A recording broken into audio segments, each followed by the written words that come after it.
I'm producing a cooking show, and I thought, why not sharing the production process with you? Like every other project, everything starts with an idea and then sent to the producer to calculate the mathematics and risk. The first thing came to my mind for this project was the risk calculation and safety. So I get the team to answer a lot of questions before the production starts. The first question was, what type of a cooking show is it? Is it something like ASMR production, or we're going for a chaotic, energetic cooking show? The next thing is, are we filming indoor or outdoor? Do we need certification, permits, or approval? Then it comes to facilities.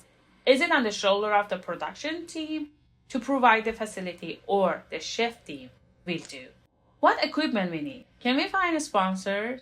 How could we make the food looks appealing for the camera?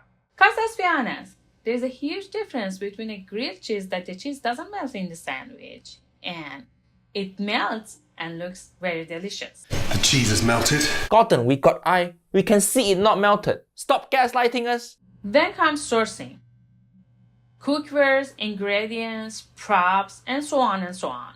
And let's not forget, because it is a YouTube channel, that doesn't mean that the production stops with the main video. So we need to think about the Instagram, YouTube Short, TikTok, and other side jobs that the team has to do. And we plan it before the production begins. After finding the answer to these and many other questions, it's time to start bidding, planning, and make a crew calendar.